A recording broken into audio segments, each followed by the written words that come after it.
What's going on, everybody, and welcome to another episode of Event Marketing Redefined. I'm your host, Matt Kleinrock, CEO of Rockway Exhibits and Events. Today, I have Amanda Johnson with me. She is the head of content marketing with Splash. Amanda, thanks for being here and welcome. Thanks for having me, man. I'm super excited to be here. Awesome. We're going to talk about a pretty cool topic today. We're going to talk about event-led growth, and we're also going to talk really more specifically about content creation, right? So, Yes. you had kind of described Splash as an event-led growth platform. How would you describe Splash to someone who maybe has not heard of that before or heard of Splash? How would you kind of, walk someone through that? Yeah. So Splash, really simply put, is an event marketing platform.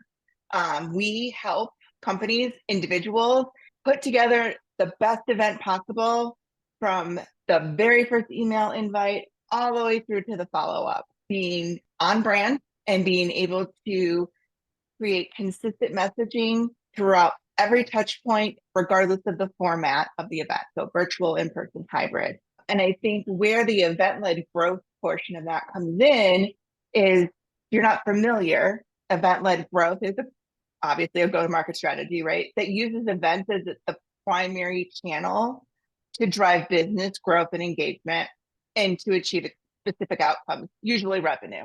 So I think that the Splash platform really, really plays into the event-led growth because we look at events from the beginning to the end. It's not just here's your little platform, do your little webinar and go on your merry way. I like that you're saying that you look at it from the beginning to the end, right? Like you're talking being on brand all the way through follow up. Exactly. I really like that. You know what I mean? Because, and event led growth is a term I think that's catching on, right? It is a kind of a go to market strategy, or I would consider to be a piece of someone's go to market strategy. Absolutely. Tell us a little bit about how, in event led growth, how it's kind of powered by content. So events are content. So Yeah. events are event-led growth. And I think that without content, you can't have events. And without events, you can't have content. So it's Mm-hmm. kind of like one hand washing the other. Flash is powered by events, right? We're an event company. So we typically build our program around events, and then I build content around those events. More specifically, we use the events to create content. Yeah, so I think those are such good distinctions here, right? So first is, I think when a lot of people hear content, they think about building content to utilize at your event, which I think is common and it's normal, and that's a piece of it, right? But what I really like about Yep. what you're saying is, because I'm a huge believer in the fact that a lot of people miss the opportunity that at the event you should be creating content, because then it can be distributed, built out, and utilized so many different ways moving forward, event to event. So you have anything specific for people who are going to events and like how to create content at your events that we could talk about? Yeah, absolutely. There's a couple of different ways. And I think it all depends on obviously like what your marketing muscle is on your particular team. Yeah. But for us, we do a lot of podcasting ourselves. Yep. So we'll have our podcast host there reaching out to people like, hey, I heard you're going to be at this event. You want to jump on a 20-minute podcast with me? Or just kind of like a feet on the street. Oh, let's have a quick face-to-face chat, right? Talk to me about what you're doing, what's going on, what you're hearing, what you're seeing. And it's that kind of interaction, right? Because everyone knows events are for connections. It's those connections that then inspire what we can create. So if everyone at this event is talking about, I don't know, elephant belly dancing, then that's the content that we want to create because that's what everybody's talking. So a lot of it is just letting the event inform your content in as far as what you're going to talk about. How are you going to talk about it? Do you see a gap? Like if everyone's talking about this buzzword and you're like, but what about this? Maybe you should be talking about that because maybe other people are wondering too. So I think there's that level of it. And then again, there's like the video aspect of it. You don't have to have a video production team. You can have, an iPhone and a really nice smile and you're going to get great content from an event. Yeah. I mean, I think at an event, what I love about that and the stuff that you're saying is essentially that you have your industry in a room. You have your Absolutely. prospects, you have your ideal clients, you have partners, vendors, supplier. I mean, most of the time you have all of these people there. So the industry conversation that is essentially important to all, or and really probably more importantly, what's important to your customer is you can be Yes, the host of that discussion and then go and tailor and create content around that, which essentially almost in a way creates a magnet for you with your customers. absolutely. Makes them feel like you care Are about you, what they're thinking about.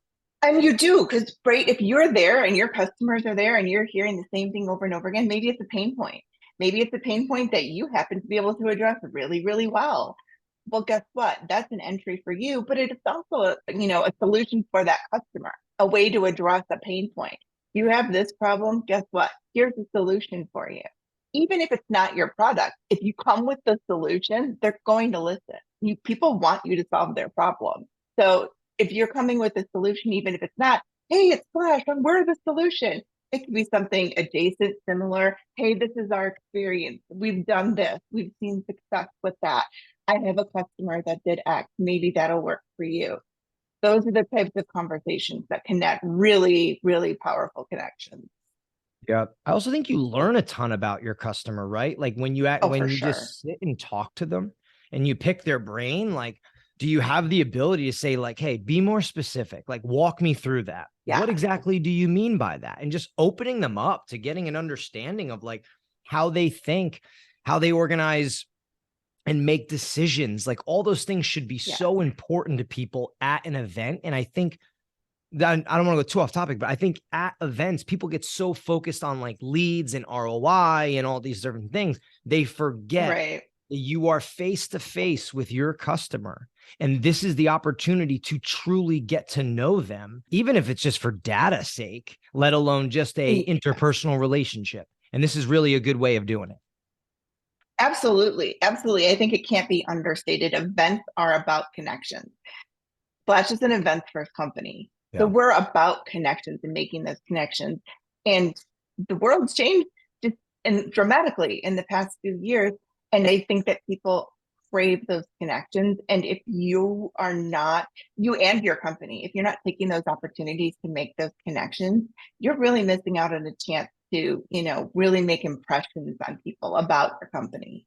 Talk to me a little bit about your strategy from the trade shows, magic dinner, webinars, podcast strategies, kind of all that coexisting together. Talk to me a little bit about how you're executing those and why. So we do a couple of different things. So the trade shows, we haven't, since I've been on board at Splash for like the past year or so, we haven't really done like your standard like booth at a conference thing. It just hasn't worked for us. That's just not who we are. What we have been doing though at bigger trade shows is doing kind of like the ancillary events. We're going to host a yoga class or sponsor a charging booth or meeting area with a partner, and we found that we make better connections and have better conversations when we do things like that. In conjunction with that, we'll probably have a Magic Spark dinner while we're in town. And those dinners are curated invitations by salespeople, by customer support people, by marketing people, their prospects, their customers, their partners. And we just want to get people together in a room talking about the things that matter to them, whatever it is. Sometimes we'll have some sort of entertainment, but most of the time people are there for the conversation. And those conversations are part of what sparks content for us. What are these people talking about? These are, maybe they're not thought leaders, but maybe they're the boots on the ground at their organization. So what are they talking about? What should we be talking about? And I think that those are the types of examples of letting events create your content for you. It could be something as simple as oh, Bob said that. That's super interesting. I'm going to, make a note of that, and I'm going to write a blog post about that. So I think you have to be really just be open to the opportunities that these events present to you, and figure out different ways to like bring those thoughts and those interactions to life again after the event is over. Two things that I really like that you're saying there. One is earlier, as you were describing, it's like you're not going with a standard trade show booth at the conference and a traditional route. And I'm seeing this more and more is, you're saying you're sponsoring yoga, co-sponsoring a meeting room, a charging station, right? You feel like Yep. you're getting better connections. You're probably spending less money. And then you are able to create these invite only dinners through marketing, through sales, and get that, I guess the word would be intimate, but really more the selective crowd that you're looking to be around. I am seeing more and more of those type of moves being made at conferences. Yeah. And I think it's because the costs are out of control and it's very Yes. difficult to justify. Would you agree with that? I would 100% agree with that. And too, I think that in doing it kind of the alternative way, the connections you're making are much more authentic. When you're at a trade show, I don't know about you, I haven't been to many trade shows in the last few years, but back in the day, I know that when I go approach a booth, I'm getting approached by salespeople. And I might be interested in the product or whatever, but necessarily want to be approached by a Yeah. salesperson. It's very off-putting. So, especially for an introvert like me, where I'm like, please don't talk to me, please don't talk to me. But I think that the connections are more authentic when you go about it this way, when you find different ways to interact with people. Yeah, I think what I'd love to see is because I hear what you're saying. I think it is a challenging scene in a trade show booth, right? We exhibited recently ourselves, right? And we had so many conversations around what does the interaction look like? Are we Right. selling people? What kind of conversations are we having? What are they going to be asking? Like we tried to think very detailed about what that interaction looked like because not that we wanted to control it, but we wanted it to be easier, simpler, more More smooth. valuable. Yeah, more Yeah, valuable. And it's difficult to do because you feel like it's a little bit of a meat market when you're on the trade show floor. absolutely. Whereas, Absolutely. you know, at our show the evening before, we had hosted a dinner. The conversations were way easier. You're just sitting there, you're hanging out, you're talking about the show coming up. So it's different. I think there's a world where both can really exist, but companies that are exhibiting have to adjust their strategy. And I love the non-traditional ways of approaching a trade show. And I would love to see them be done together by a lot of companies, kind of mix it around a little bit, Absolutely. which I think a lot do. Yeah, I think so. I think so. Let's go back to some of the content because I think creating content and event is so important. And I think a lot of people do miss the boat on create. They make one video, they make like a highlight reel and Right. then they're done. But just for clarification, like that's not what Amanda and I are talking about. We're not talking about making a highlight reel. You should, it will be great. We're talking about these industry conversations. How do you engage your customers, your partners, your vendors, your suppliers, having podcast room, right? Running maybe like a little stage set where you have conversations or just recording one-on-one discussions and then taking and give us a glimpse of maybe how you guys are repurposing content specifically from the events that you have.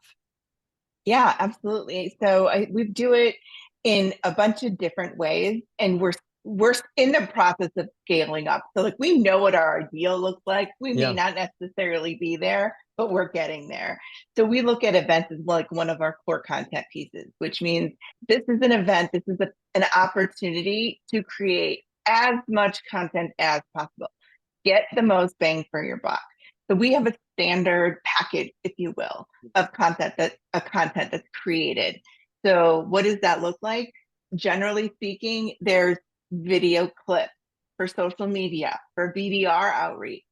There is, thought leadership things. I want notes.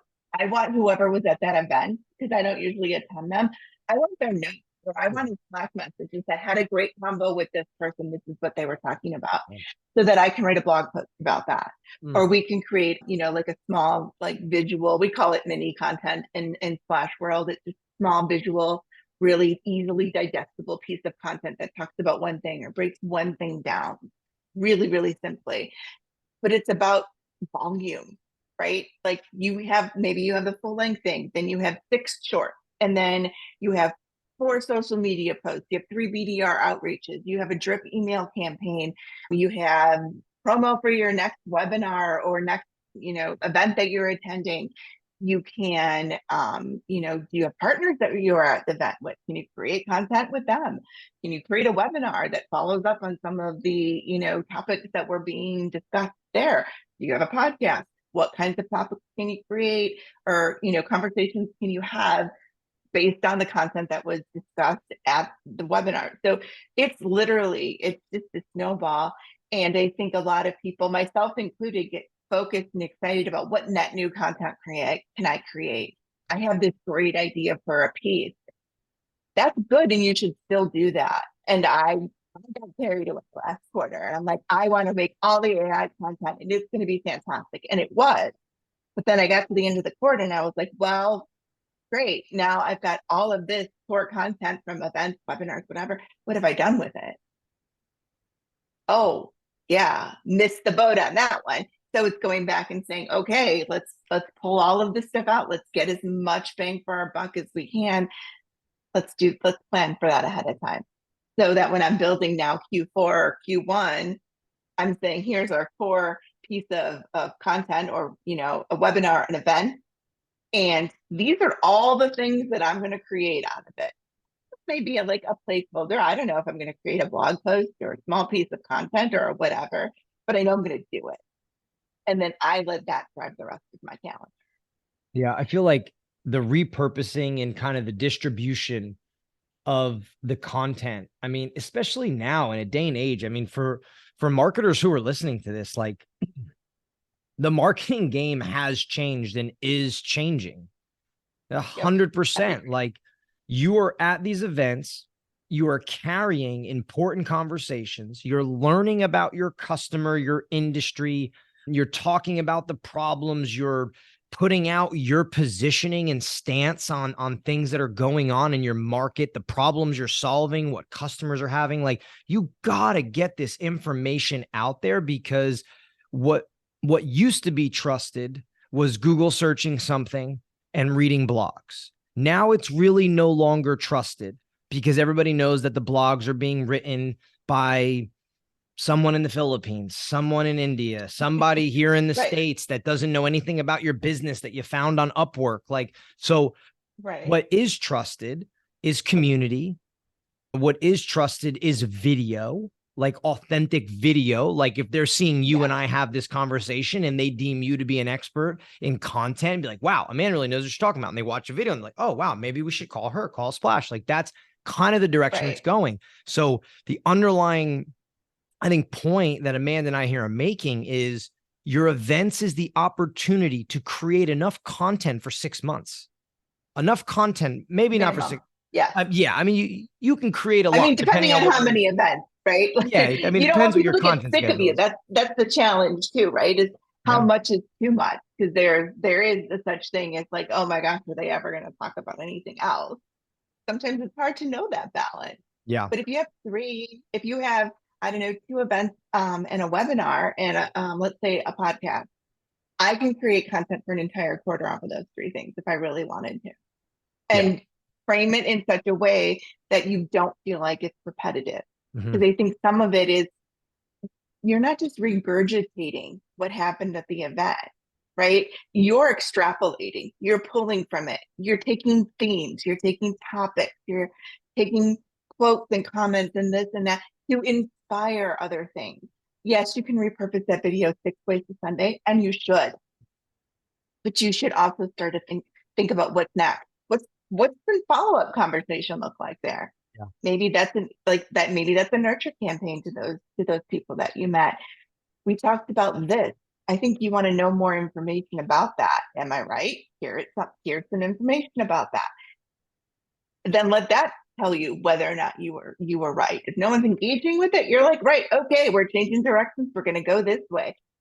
It's a game of chance, but it's informed chaos, basically. Yeah. I like the education piece too, about how much you end up learning just by talking to so many different people. Like if you can structure those conversations, you end up learning things that maybe you wouldn't have learned previously. So it's kind of like a triple threat. You know what I mean? You're getting it from all these different angles of what you can use at the events. Tell me a little bit about the execution side of things, right? So as the head of content marketing for Splash, like who do you work with and how do you communicate with the rest of the team? We have a pretty small, tight team at Splash. We're 12 strong, including our CMO.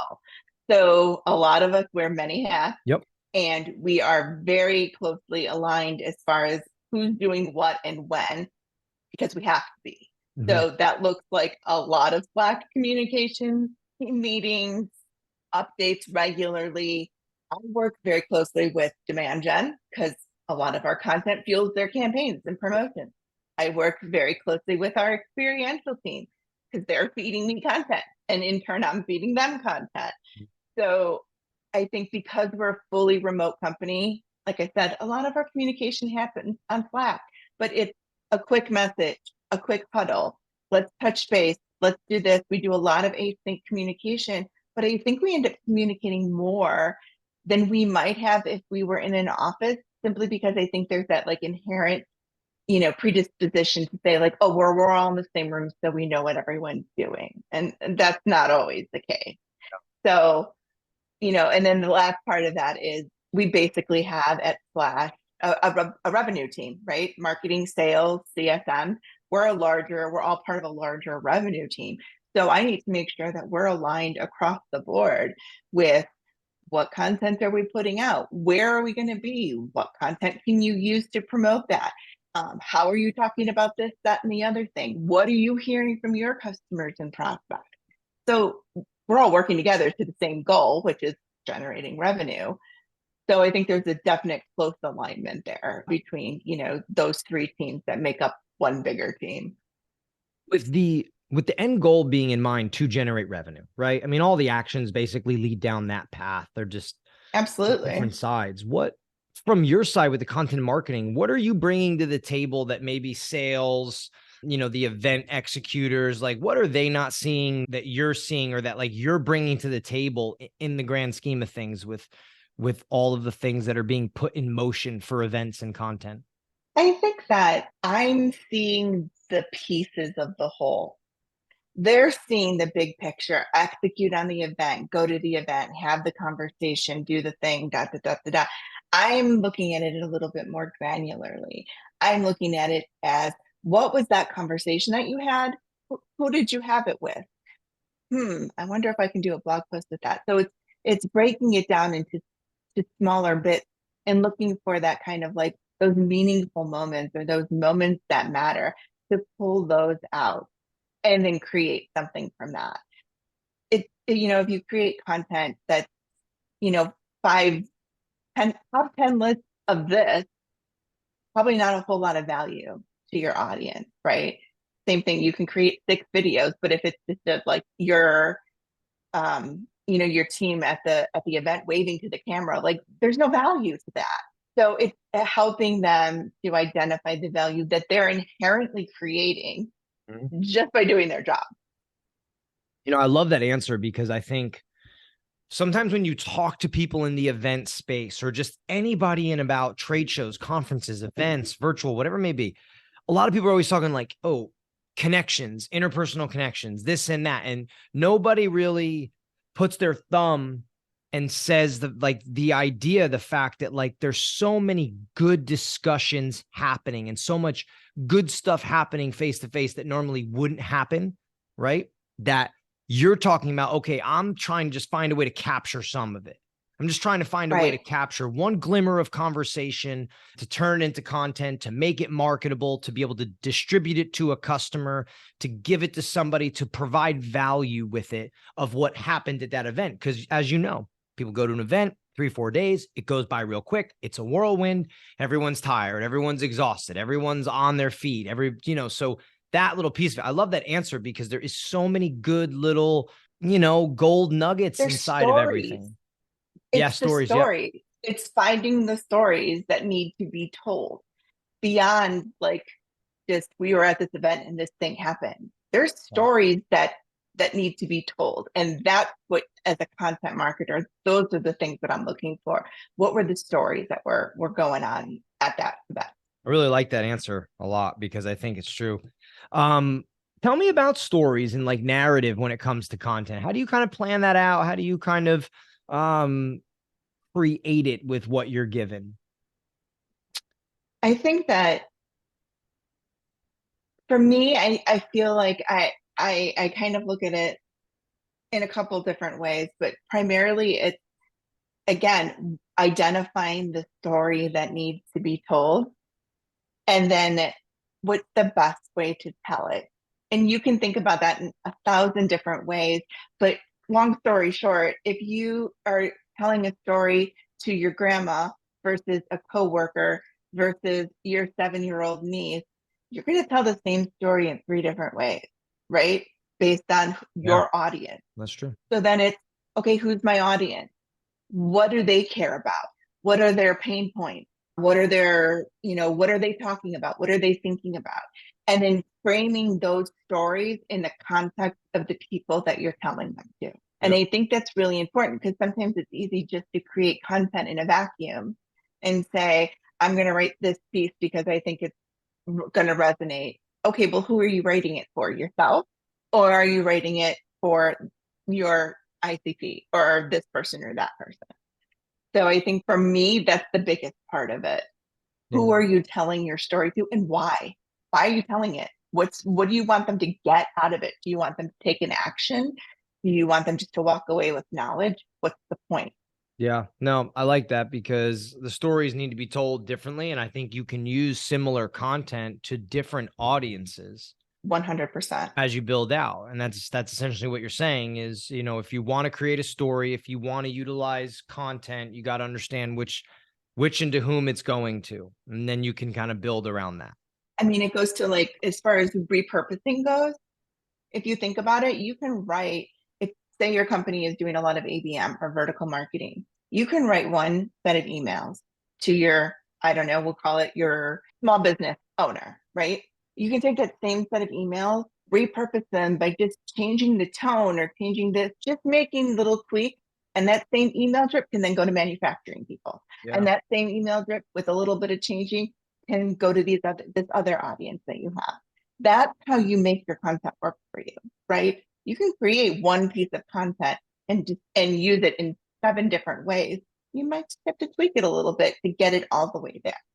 What kind of stands in your way when you get your best ideas, or what's it's kind of a crutch or that you have with your content? I think time, like most marketers, it's just time. It's doing running at 1,000,000 miles an hour and saying, I have so many great ideas and I need to pick the top 3 that I think are gonna work because I don't have time to do the other 7. So I think that is really my biggest challenge is time, not just for me in creating the content too, but also like the rest of my team. Does it need to go through design? Because they're up to their eyeballs. Like, how long is it going to take for them to turn something around that I need? In that, we're bringing on more like self-service type of tools so that we can be a little bit more agile and run a little bit quicker when it comes to these teeny tiny pieces of content, grabbing a snippet from a video or what have you. So time is definitely my worst enemy. How do you know if you're winning, right? Like, how are you measured on what you do? How do you know if you're doing a good job? How do you know if it's impacting the business? That's really tough because I think a lot of it depends too on the level of maturity of your marketing team. And that goes back to, are you tracking, like if you have gated content, it's pretty easy to track, right? How many downloads did you get? How many names did you get? Let's track that through the sales funnel. A little bit more difficult when your content isn't gated. So we're still trying to sort some of that out.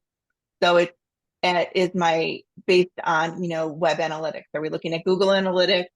Is this content getting page views? If we're looking at podcasts, like who's watching, like listening to the podcast, what do the downloads look like? On social media, it's engagement. So I think it depends on the channel for one. And two is can you tie revenue back to it? I think content's the hardest thing to tie revenue to, unless it's perhaps a gated piece of content. What kind of advice would you give somebody that was new into events, right? Working for, say, like a B2B, B2C company, and they do trade shows, they do events, they do field marketing. What kind of advice would you give somebody in that seat? I would say use your own network as much as you can. Meaning, if you're trying to create buzz, start with yourself. Start with Twitter or X or whatever it is. Start with LinkedIn. reach out to your network, make connections. Who's going to be here? Who's not going to be here? The buzz starts with you, is what I would, the advice. From a content perspective, I feel like it's very much that you have to be willing to start the conversation. And I think most field marketers slash salespeople, those are just kind of their natural personalities. Yeah. But you have to be willing to start the conversation and be purposeful. You can have casual conversations for sure, but be purposeful with them and then take notes, even if it's just in a notepad on your phone after you had a 5 minute conversation. You're going to think to yourself at the time, oh, I'm going to remember that Jim said that. And that's going to be really great. You're not going to remember what Jim said because you're going to talk to 452 gyms in the next 2 days and you're not going to remember what any of them say. So my advice, write it down, send yourself a text. It doesn't matter. Just write it down so that when you go back and you say to your content person, oh, this guy said the greatest thing. And I'm going to say, what? Tell me, I want to know. And they're going to say, well, Jim said something about some, I'll get back to you. And then it never happens because you're crazy at those events. Yeah. So I would say, take notes. I like It'll to take help you notes. and the content person. With what you're saying with take notes, I think is good because people that are in the field, they have to start to connect the dots at their events. When you go from event to event to event and you're having all these conversations, you can't just walk through them blindly. Like you're getting qualitative data versus you're probably getting quantitative data, but you're getting qualitative data by all these conversations. Yes. So you have to be thinking about, oh, this person said that and this person said that. And well, this is a problem that we keep running into from hearing from our customer or potential customers. And it's utilizing those events to, hopefully if you're creating content, you're getting some of this on video, on audio or podcast, or however you can do it. Absolutely. And then it's inviting those same people. If you had a great conversation with Jim, does Jim want to be on your podcast? Yeah. Did Jim want to be a guest speaker on a webinar? Does he want to do a case study with you? If you really, I love your product. Your product is the best. Cool. You want to do a case study with us? Mm-hmm. Yeah. Have that in your back pocket because I don't think it's necessarily the go-to for people that are in the field, right? It's not a natural motion of, oh, great. Well, if you like us, do you want to do this? It's, oh, that's great. I'm glad you like us. Move on to the next. So I think it's stopping to think, is there a way that we can use this? Because it'll benefit him, right? He's getting the airtime just as much as you are. Yeah. He's getting his name out there. He's getting his brand out there. It's, a win-win on that one. So I think just trying to look at it from that perspective can be helpful too. I think the more that we've kind of talked about this today, one of the things I just wrote down as you were talking was like content creates trust. And I think it creates trust with your customer. It creates trust within your industry, which is ultimately what you're trying to do a lot of times. You're trying to put yourself out there and say like, this is who we are. This is our story. This is our narrative. This is the problem we solve. And if you can do that through content well, you can start to get people to trust you and speed up your sales cycle and your sale process because they don't need to talk to a salesperson. If they're following really, really strong content, they call you or they contact you ready to have a conversation, not from A to Z, but more from like M to Z. They're already there. If your content's really good, you've built trust. I literally had a conversation like that earlier today, which was, with that brand recognition and the brand trust, you're not just opening the door for sales a lot of times. You're opening the door and inviting them in and sitting them down and having coffee and then saying, oh, hey, sales, come over here. This person wants to talk to you. Does it always go that way? No, of course not. But the more you do it, the more it can go that way. Any little like tips or tricks for people that are at an event and wanting to create a specific type of content? Any little like hacks or easy ways of kind of getting more content than maybe you thought you could? I say AI all the way. And it's a lot of people look at AI as either a threat to their job or a hack. And it is neither. It is a tool. Yeah. And if you use that tool correctly, you can do so much more with what you already have. There are tools that will take your 10-minute video, hack it up into pieces, give you the talk track, and you can post that on social media all day long. 10 posts, schedule them out. They can, if you're stuck, I know I want to write about this topic. I don't know how to write it. I don't know where to start. Use AI. Help you figure out where to start. I think that that's one of the things for me that I find is if you're looking at it as a tool, it can be super valuable, especially when you're pressed on resources. Mhm. So if there's something where you've identified a gap, is there an AI tool that you can use to help fill the gap, even if it's temporary? Like, I really want headcount. I think I'm getting headcount next year. What am I going to do for the next 4 months? Yeah. See if there's an AI tool that can help you out. It really can make a difference. Nice. I think a lot of companies, you have people like yourself that are spearheading and running content, you know, and then you have people that are running events. And we have a Yeah, lot of people who listen to this show who are running events for their company. They're not necessarily content people, but most event people that are they're like marketing kind of Swiss Army knives. They have a lot of experience. absolutely. They know a little bit of positioning, they understand some traditional marketing, like and they end up having to work with content people, with digital people, with traditional marketing department. They're reporting, there's a CMO involved, they have a lot of hands in the pot. Absolutely. How would you encourage somebody in the event side, an event marketer, an event manager at a big company who has somebody like you, a content person on their team? How would you encourage them to kind of work with them to get better content from the events? Is there any advice there? Yeah, I think it's be their best friend, right? You want to, I think it's providing value to the content person, and the content person will provide value to you. Ask what they need. If you really think that this event is like, this is it, this is the event of the year, we're gonna kill it, and then you go to content and say, I need some collateral for the booth, that doesn't help. What kind of event is it? Who's gonna be there? What's gonna be going on? Give them the context, and they'll probably deliver much better or more relevant content for you to use at your event. And if you're looking to help create content from the event, ask them what they need, or like what's the best way to give it to them. Because you can say, like, oh, I'm going to make this video and it's going to look like this and it's going to be this long and da da da da da. Hmm. You don't want to go through this whole thing and have this great idea. And just because you held your phone horizontally instead of vertically or whatever, they can't use it. Yeah. So I think it's just, even if it's just saying to your content person, can you give me just like an FAQ so that when I go to these events, I can look at this and go, oh, yeah, right, I can do this really easy thing and it'll get used this way. That could be super helpful too. Nice. Good stuff. Amanda, how can people find you? I am on LinkedIn, and you can always find me at splashback.com. So that's it. I'm not a recluse, but I'm getting there. The older that I get. You're on your way. But yeah, LinkedIn is the best way. Good stuff. Well, Amanda, thank you for coming on. Thanks for talking content. Thanks for talking events.